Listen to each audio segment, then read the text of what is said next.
It was last November when I, Nathan, decided to take a break from the noise of everyday life. I rented a cabin deep in the secluded cabin in the Smoky Mountains of Tennessee. At 36 years old, divorced, and burned out from my tech job, I figured a week alone in the woods would help clear my mind. The area was remote miles from the nearest highway, with nothing around but trees, mountains, and the occasional elk crossing a dirt path. It was late fall, so the air was crisp and there was a light dusting of snow already on the ground.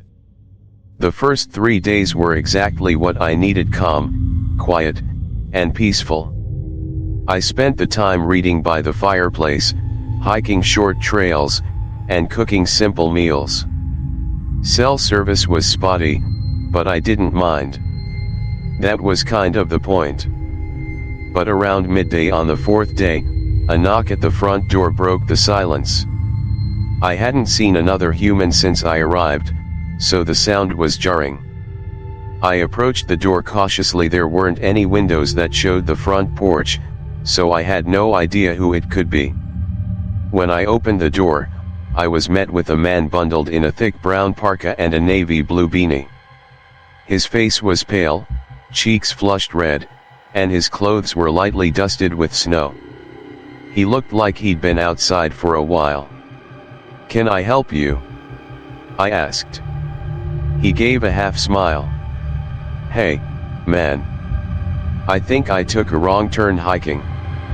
I'm trying to get back to Highway 321. You know the way." Highway 321 was over an hour's drive away, through winding forest roads that didn't show up on most GPS apps. The guy looked totally unequipped for hiking: no backpack, no map, no visible water bottle. Still, I didn't want to be rude. "Yeah, if you head back down this road, take a right at the fork, it'll lead to a paved road after about 6 miles. That'll eventually take you to 321. He nodded, but didn't leave. Just stood there. Silence hung heavy for a few awkward seconds. I started to feel uneasy. "All right then," I said, forcing a smile and closing the door. I locked it. I listened to his boots crunch off the porch and down the dirt path. Then, silence again. I chalked it up to a strange but harmless interaction and went back to reading. But a few hours later, I noticed the snow falling a bit heavier than before. Worried about how my truck would handle the roads if the storm worsened, I went to the back door to check the sky, and that's when I saw them: shoe prints. Fresh ones, leading around the back of the cabin. My stomach dropped. I hadn't been outside since morning, and the tracks weren't there before. I crouched and stared out the back window. It was too dark to see clearly, but the prints were unmistakable. They circled around toward the side of the cabin, stopping beneath one of the bedroom windows. My thoughts immediately flashed to that man Kyle. Was that even his real name? Had he been snooping before knocking? Or had he come back? The unease returned like a wave. I pulled all the curtains closed, double-checked every door lock, and turned off the lights. I grabbed my phone, still 1 bar of service. Good enough. I opened a movie on my laptop and tried to focus, lying in bed with a mug of tea. But the feeling wouldn't go away. After maybe an hour, just as I was about to doze off, a knock came again from the front door. I jolted upright, heart pounding in my ears. "Hey," a voice called. "It's me again. I'm still lost. Can you help me? Please, man, it's freezing out here." I didn't move. I sat up, straining to listen. It was definitely Kyle. Why the hell was he still here hours later? And why didn't he go to a ranger station, a store, anywhere? I crept out of the bedroom into the dark living room, careful not to make noise. The blinds were closed, but I shifted one just enough to peek through. The porch light had burned out the night before, but I could make out movement. Footprints in the snow going up to the porch, but none going back down. I backed away, grabbed my phone, and called 911. Thankfully, the call went through. The dispatcher said an officer was already on patrol and would arrive within 5 minutes. I locked myself in the bedroom. 10 of the longest minutes of my life passed in silence. The knocking had stopped, but that somehow made it worse. I imagined him standing there, listening. Then, a loud thud slammed against the cabin, followed by stillness. I was shaking. Soon after, red and blue lights flashed through the cracks in the curtains. I felt relief, but only for a moment, until I heard yelling. "Get down! Get down now!" Another thud, heavier this time. I opened the bedroom door and shouted, "I'm in here." The officer's voice came back, "Stay inside. We've got him." It turned out, Kyle had never left the area. He climbed onto the cabin's roof and had been lying there in the snow for who knows how long. When the police arrived, he tried to climb back down and flee, but slipped, making that loud impact I heard. He was arrested for trespassing. He didn't have any weapons, didn't admit to trying anything, and didn't have a car nearby. He had just been there, around my cabin, all day. The cops said he might have been camping out in the woods, waiting for a chance. They didn't think it was random. I left the next morning. I couldn't shake the feeling that if I had opened that door again, I wouldn't be here telling this story. I'll never forget that night. I worked the overnight shift at a 24-hour donut shop in a small town in northern Arizona. The place is tiny, just enough space for maybe 10 people to stand inside at once. It's wedged into the corner of an old strip mall, the kind where most of the neighboring stores are shut down and boarded up. We're the only ones still open, and somehow, we're weirdly popular with local teenagers. On weekends, the parking lot would fill up with groups of high schoolers hanging around, leaning on cars, blasting music. But on weekdays, by about 10 p.m., the crowd usually thins out. Then it's just me, the sound of the refrigerators humming, and the occasional night owl grabbing a coffee and glazed. I'm 25, and I've been working here for about a year while trying to finish school. My shift runs from 11 p.m. to 4 a.m., and most nights are uneventful. This particular night started like any other. I came in at 11, cleaned up the sticky mess from the evening crew, and stocked the pastry shelves. By midnight, everything was done. I sat behind the counter and scrolled through my phone. Around 1 a.m., a group of teens came in, loud and full of energy. They left about 20 minutes later, and then, silence again. By 1:45, I was bored out of my mind. So I decided to take some extra trash out to the dumpster. The dumpster sits at the far end of the parking lot, right next to a string of abandoned storefronts. There are no street lights over there, so it's usually pitch black, except that night, it wasn't. As I dumped the trash, I noticed a faint light flickering inside one of the boarded up stores. At first, I thought it must have been the reflection from a passing car, but the road was completely empty. I stared at the windows, trying to see more. A few seconds later, the light flickered again. This time, it moved like a flashlight sweeping across the room inside. I stood there frozen, heart thudding. The light disappeared. I waited a full minute, but nothing else happened. Finally, I shook it off. Probably just some kids messing around. That store had been empty for years. People were always sneaking in. I headed back inside and tried to push it out of my mind. I stood at the front counter, zoning out and watching the parking lot. Then I heard a noise, a dull thud coming from the wall behind me. The wall that connects to the abandoned building. At first, I thought I imagined it. But then it came again. A slow, scraping sound, like someone dragging something heavy across the floor on the other side of the wall. My stomach turned. I remembered the light. I remembered how close that store was to the back room. I was about to call the cops just in case when the bell above the door chimed. A man walked in. He was probably in his early 40s. Tall, scruffy, with long, greasy hair and a beard that looked like it hadn't been trimmed in months. He wore a stained gray coat, and he smelled awful like garbage and sweat and something else I couldn't place. He didn't say anything. Just stared at the pastry case, then at me, then back at the case. I forced a smile. "Hey there. What can I get for you?" No response. Just a weird, distant look in his eyes.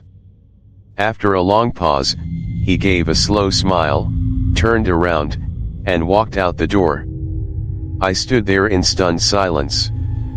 That was bizarre. Something about him felt deeply wrong. My skin crawled. Combined with the noises and that flashlight, my anxiety started to spiral. I decided I needed to get some air.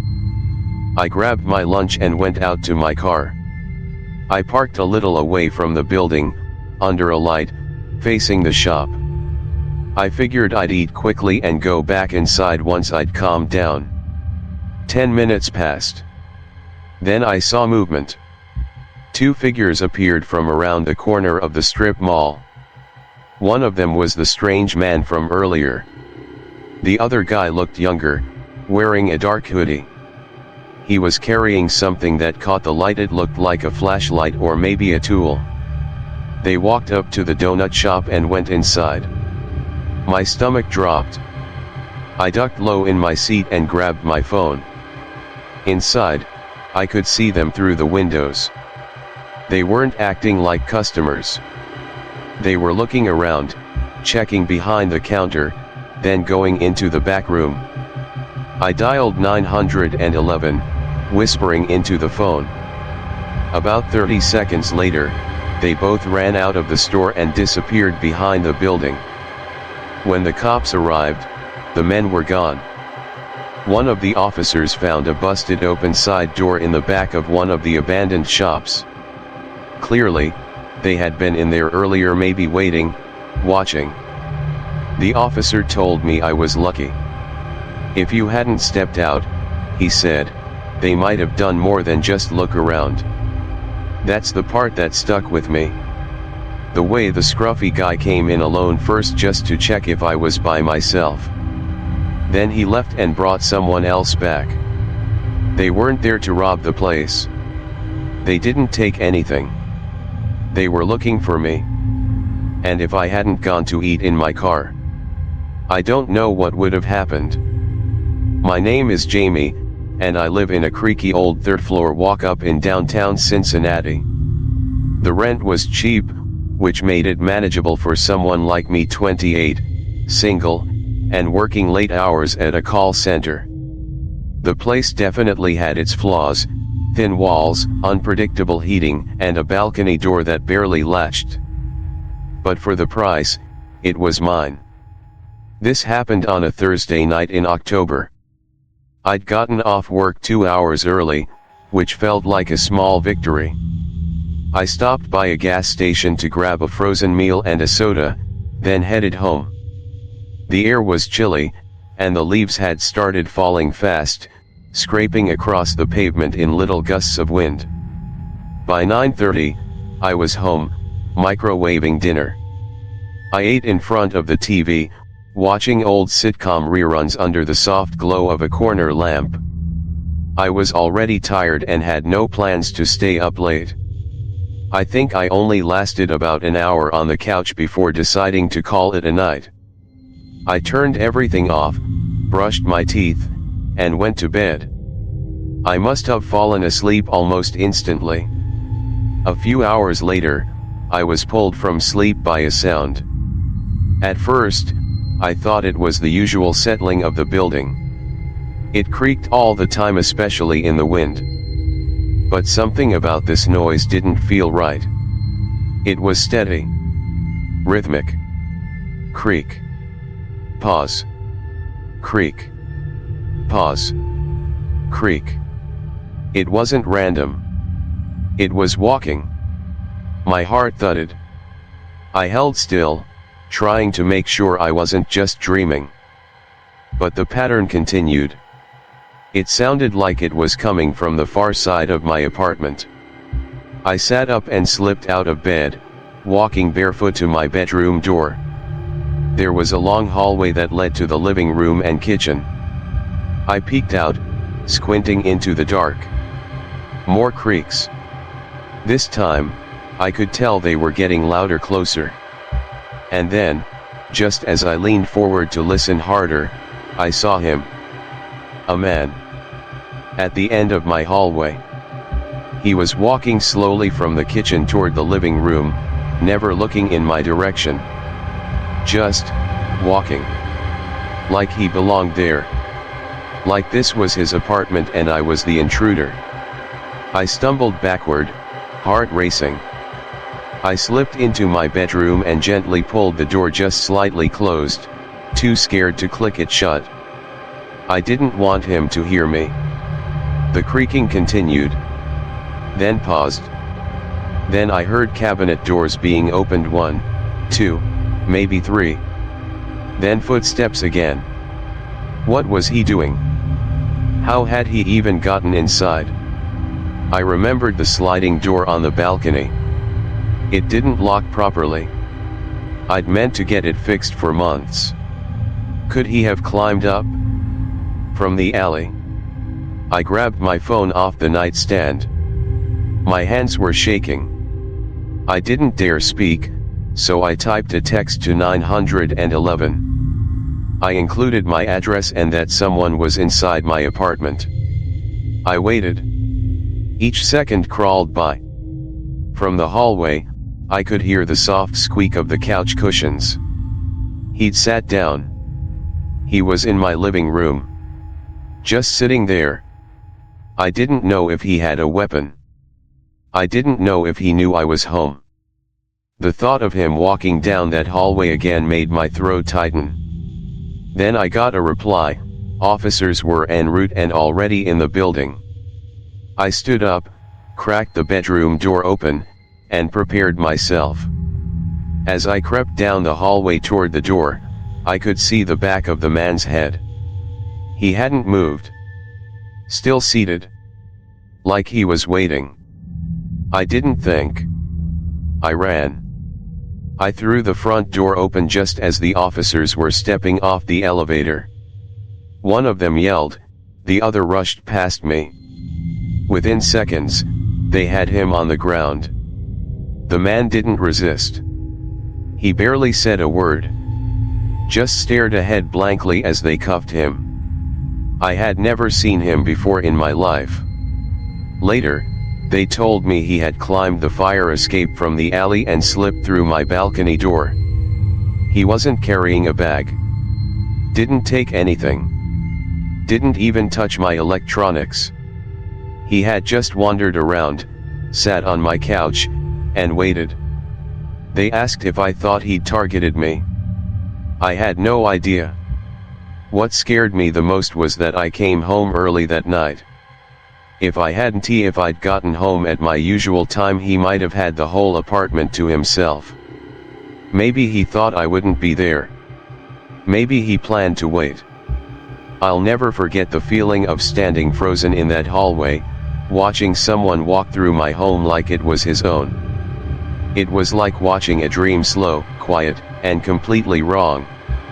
The police took him away. I changed the locks. Got the balcony door replaced. But I still check every window before I go to sleep. I still don't know what he really wanted. I still think about that night.